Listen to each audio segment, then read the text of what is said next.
Quero agradecer ao grande convite que me foi feito algumas horas atrás para estar aqui, porque o nosso preletor, todos sabem que ele não pôde comparecer devido à enfermidade de sua esposa. Nós devemos orar pelo pastor Truma. Eu gostaria de fazer isso agora. Senhor, nós te pedimos pelo pastor Truma, por sua esposa, principalmente nesse momento quando ele precisou ficar lá, Senhor. Pedimos que o Senhor abençoe aquelas vidas e dê à tua serva a saúde que precisa para que o pastor Truma possa continuar fazendo o teu trabalho. Oramos em nome de Jesus. Amém. Obrigado, pastor Heber. Obrigado, amados, por esta oportunidade. Eu não sei, é muito difícil falar para pastores, porque nós sabemos que aqui nós temos pessoas de uma inteligência fantástica, não é? Mas todos somos servos do Senhor e é nesse contexto que queremos compartilhar com os amados aquilo que Deus colocou em nosso coração, principalmente pensando nesses momentos tão difíceis que nós vivemos, em como contar com a atuação do Espírito Santo no ministério pastoral. Antes eu quero dizer que me converti numa cidade muito pequena, lá no interior do Espírito Santo, chamada Alegre. Eu tinha apenas 9 anos de idade e aos 11 fui batizado. Era pastor naquela época, não pastor da igreja, mas pastor do Lar Espírito Santense da Criança, pastor Francisco Colares. Eu não sei se alguém aqui conheceu. Então, eu ia dizer os mais antigos, mas é bom a gente lembrar que tem homens de Deus que marcam a vida de outros, né? E pastor Francisco Colares, então, era diretor do LESC. Ele levava todas as crianças para a igreja e a gente se associava àquelas crianças e abençoava também aquele trabalho. E em 1966 fui batizado e comecei então a pensar em como trabalhar mais na igreja, e com poucos anos, 3 anos de batizado, já era professor da classe de adolescentes. Bom, eu era junior ainda, mas a classe era de adolescentes. E ali comecei a aprender um pouco da palavra de Deus, e depois, quando terminávamos o nosso ginásio naquela época, nós mudamos para a Grande Vitória, e lá fui fazer o científico, como era chamado, o colegial, e também o contabilidade à noite. Fazíamos 2 cursos uma vez só, e sempre desafiado a pregar como? Sem saber. Então, eu não sei se alguém se lembra daqueles tipo de livro aí, José da Silva, um pregador leigo, aquelas coisas assim. Não tinha naquela época, mas tinha um outro, né? Então a gente pegava aquilo e pegava aqueles esboços, começava a trabalhar, não sabia, não tinha nenhuma noção, e Deus foi abençoando. E quando estava terminando o colegial, Deus então estava mostrando que precisava fazer mais, mas eu não tinha nenhuma convicção. E eu tinha um professor que falava assim: você gosta muito de matemática e você vai fazer matemática. Eu falava: para quê? Meu pai queria que eu fizesse engenharia, mas, para encurtar a história, fiz matemática na Universidade Federal do Espírito Santo, e eu queria ser matemático, era apaixonado por aquilo. Fui monitor de uma disciplina chamada Cálculo Diferencial Integral, eu vibrava aquele negócio. Não precisa se preocupar. Coisa horrorosa. Até que um dia alguns colegas começaram a falar o seguinte: você é pastor. Você é pastor, porque eu pregava. Só eu de crente na classe, pastor Sócrates. Aí eu falei: mas olha, eu não sou pastor não, eu vou ser matemático mesmo e tal. Mas não teve jeito. No último ano, Deus foi lá e chamou mesmo, e a gente recebeu uma proposta para fazer mestrado em matemática no Instituto de Matemática da Universidade Federal do Rio de Janeiro. E, ao mesmo tempo, Deus está chamando para o ministério. A gente devolveu aquela proposta para o coordenador do curso. Ele olhou para mim e falou assim: José Laurindo, você está doido? Eu falei: eu não sou doido, não. Eu estou recebendo o chamado do Senhor e eu vou dispensar esse formulário aqui, vou para o Rio para o seminário. Ele falou assim: você vai ser padre? Eu falei: não, porque ele era um indivíduo completamente ignorante em termos de religião. Eu falei: não, você é pastor. Ele falou: olha, o meu vice-coordenador aqui já veio do seminário de padre para cá, agora você vai daqui para lá? Ele não entendeu nada, e aí eu falei: só o Senhor mesmo para fazer uma coisa dessas. E viemos para o seminário. Sou da turma de 80, formado em 80 no Seminário do Sul, começamos em 77, que deve ter tem alguns colegas, Dalcio está ali, não é? E graças a Deus que o Senhor encaminhou a nossa vida assim. E nessa experiência de ministério, fomos pastorear lá em Cuiabá, na primeira igreja batista. Era muito criança ainda, e lá construímos aquele templo que está, pela graça de Deus, casa pastoral e tanta coisa. E Deus colocou no nosso coração plantar igrejas em Mato Grosso. Uma só vez a gente tinha 14 congregações, a gente viajava 800 quilômetros assim, era brincadeira, não é? E Deus foi abençoando até que o Senhor chegou, depois de 7 anos e meio, disse: agora chega de Mato Grosso, você vai lá para a Inglaterra. Saímos de 42 graus, fomos para 2 graus em Londres no outro dia. Foi assim, num voo só, não é? E lá fomos trabalhar com a Sociedade Missionária Batista, era bolsista, e estudando mais lá, e aquela sociedade, então, começou a pedir a gente para colaborar no trabalho. E eu falei: pois não. E, para resumir, nós fizemos trabalho em 165 igrejas na Grã-Bretanha, durante os 6 anos, é claro. E o desafio lá era enorme. Era falar de missões, era evangelizar, era pregar, porque aquele país é da era pós-cristã, e ninguém acredita mais em nada. Você, para ganhar uma alma, você gasta o ano inteiro. Como a gente estava lá em Bristol, na época, nós conseguimos fazer um ar livre no ano, porque era tudo proibido, ninguém deixava, tinha tanto obstáculo, mas Deus abençoou, e nós podemos terminar o nosso tempo lá, abençoando a Igreja Batista de Horfield, que até hoje tem se preocupado em orar por nós. E de lá viemos para Campo Grande, no Rio de Janeiro. A gente costuma brincar assim de Bristol para Bigfield. Em Campo Grande, Deus nos abençoou também. Ficamos ali 12 anos, até que a primeira igreja batista de Niterói foi lá buscar a gente. Eu não estava entendendo nada. E Deus faz umas coisas engraçadas, né? Ou difíceis, ou lindas, bonitas e sofisticadas. E daí a pouco estava em Niterói. Nem sabia que era a rua ou a Avenida Amaral Peixoto, não tinha a mínima ideia. Foi a primeira vez, e ali estamos há 4 anos e meio, contando com as orações dos amados, contando com a ajuda do povo de Deus, para que a gente possa ver a nossa igreja ali, aquela igreja restaurada, em nome de Jesus. É a nossa oração. Eu chamo esse ministério agora de Ministério da Restauração. Se você concorda ou não, aí o termo, pense o que quiser, mas é isso mesmo, né? E temos muitos desafios pela frente. O desafio que Deus colocou em nosso coração agora, nesse ministério, é partir para a plantação de igrejas. E nesses 2 últimos anos, Deus tem nos abençoado de forma grandiosa. Nós já podemos abrir 4 novas frentes missionárias, para a glória de Deus. E o nosso alvo é continuar fazendo isso, abrir mais 6, e a obra assim se expandir por lugares que nós, às vezes, nem sabemos. Por isso, orem muito para que as nossas igrejas também tenham esta visão. E agora, quero convidá-los a refletir sobre isso. A atuação do Espírito Santo na obra ou no ministério pastoral. Serei objetivo, prático. Eu trago aqui algumas citações de alguns especialistas na área. Então, por favor, me ajudem, tendo um pouquinho de paciência. Vamos ficar em pé um pouco, para a gente ler a palavra. Faz um exercício aí, porque você está parado muito tempo. Estica o seu... Abre a sua Bíblia, Atos, capítulo 1.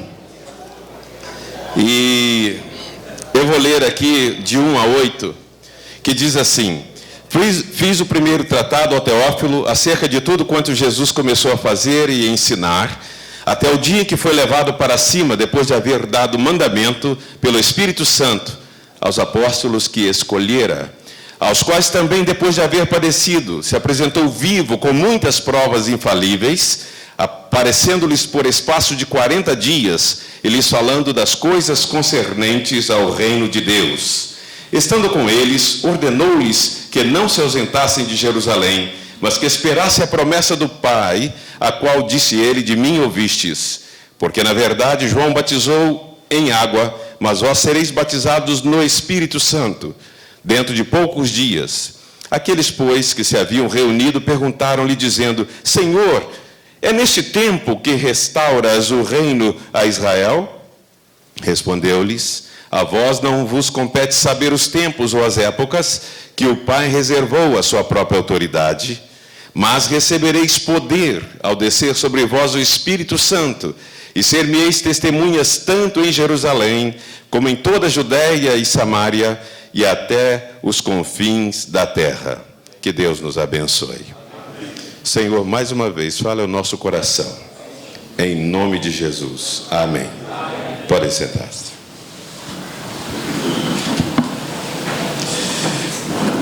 Tenho me preocupado com esta grande obra de Deus, que é a obra do ministério pastoral, e tenho me perguntado como fazer para realizar tudo aquilo que Deus coloca diante de nós nesses tempos. Então, meditando nesses últimos dias, Deus me deu esta palavra sobre a atuação do Espírito Santo no ministério pastoral.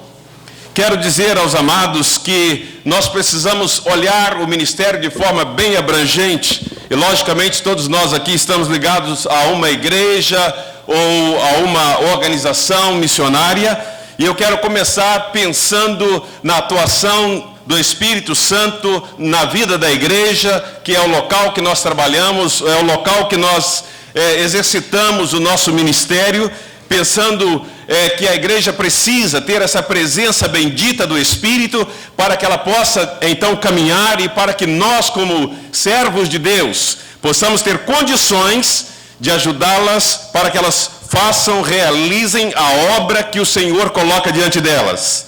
E a atuação do Espírito Santo na igreja é algo que tem sido alvo de análise por diversos missiologistas e também servos do Senhor que têm escrito obras muito boas nesse sentido. Alguns deles afirmando tacitamente que a igreja é o templo do Espírito Santo. E há um que é chamado Harmut Wellwell, que ele tem aquele livro que você deve ter adquirido na Ordem dos Pastores, Meu Sonho de Igreja, a Igreja Viva da Reforma até o século 21. Ele então tem esta visão, tomando o texto de Efésios 2:20, ele vai anunciar que a igreja é o templo do Espírito Santo. Nós todos sabemos que a Bíblia nos mostra diretamente que nós somos o templo do Espírito Santo, mas essa ideia da comunidade, da igreja como um todo, é por demais interessante para que nós então observemos que o Espírito Santo não só atua em nós como indivíduos, mas atua na igreja como um todo, como acontecer ali na igreja primitiva.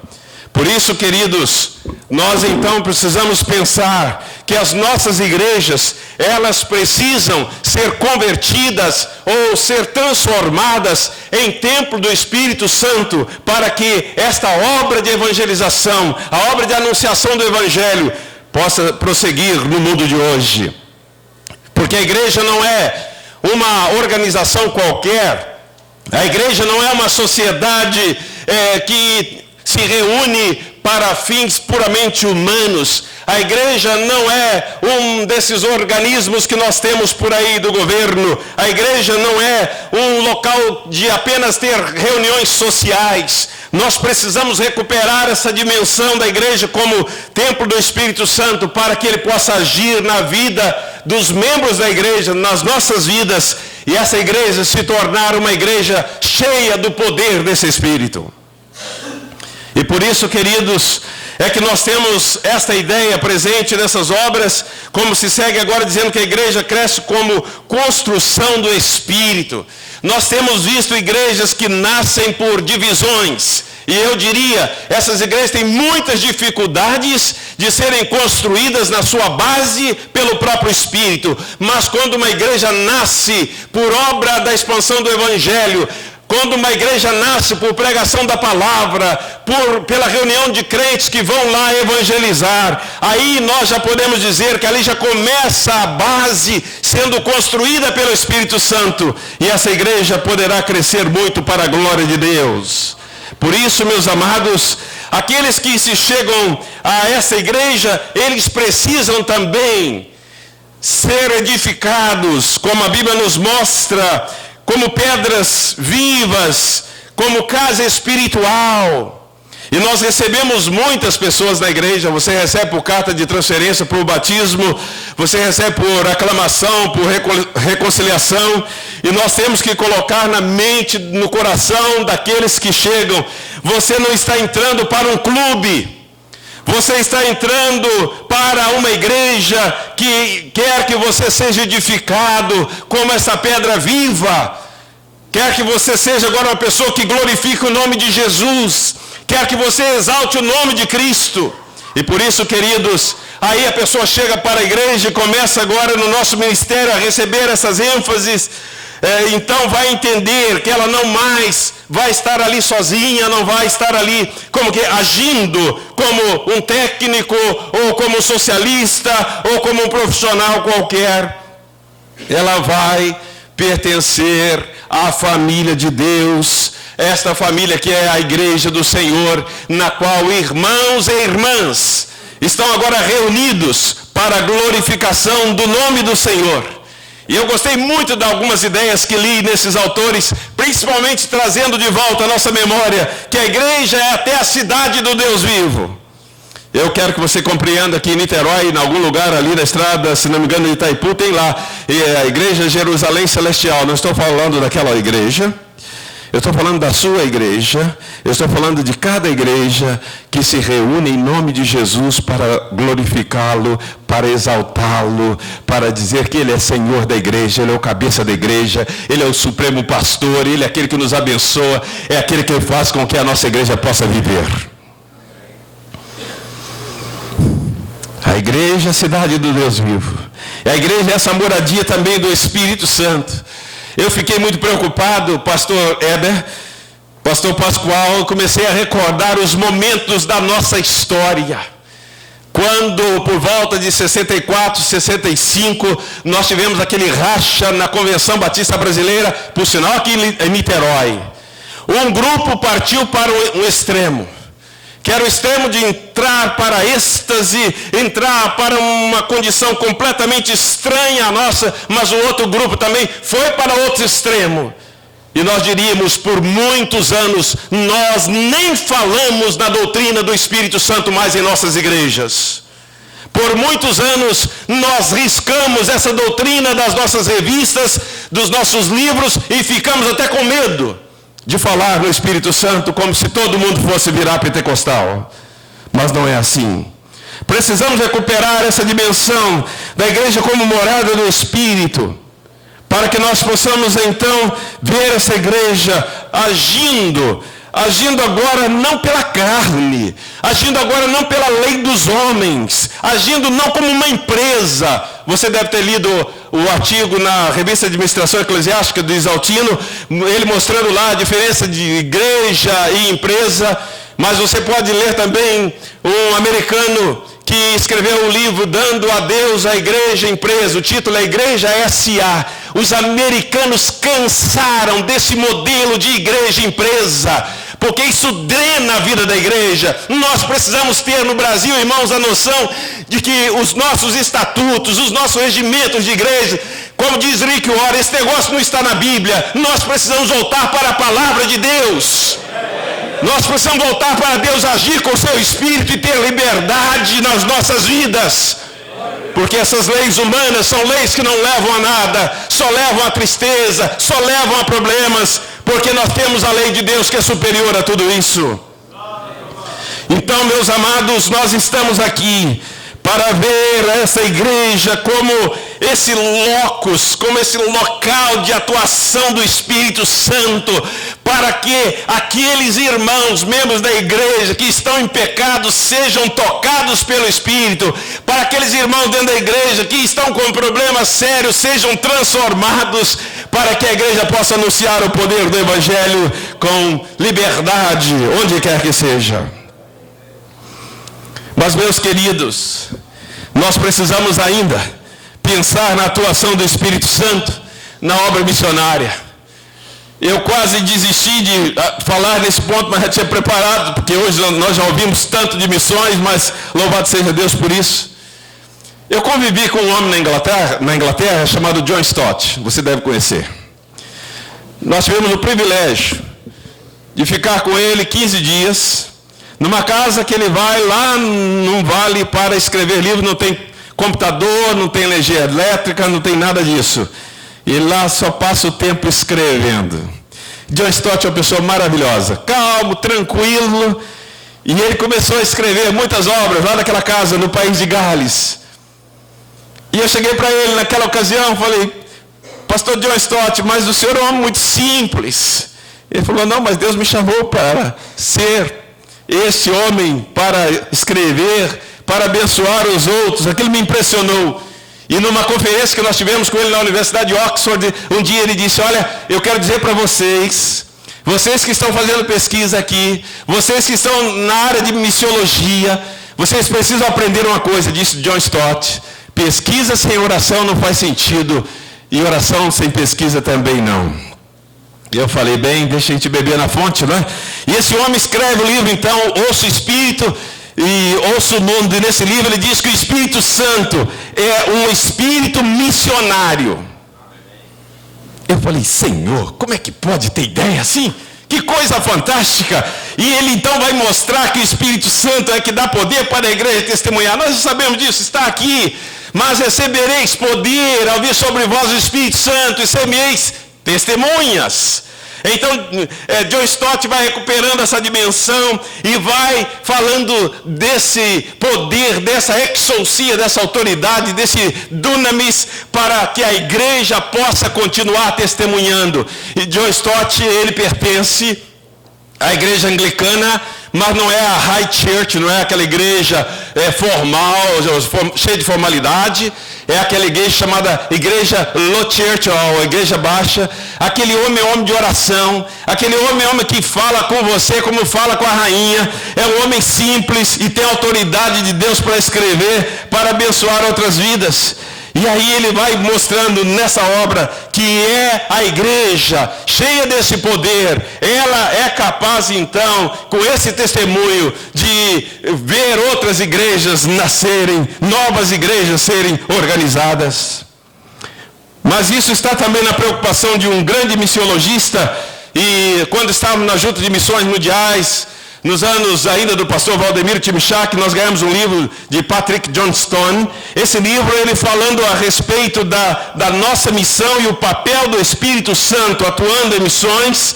E ele vai mostrar que é esse Espírito que vai mexendo conosco, ele nos guia, ele vai fazendo com que tudo que está relacionado à causa de missão, como ele coloca, seja realizado através da nossa vida quando nos colocamos à disposição do Espírito.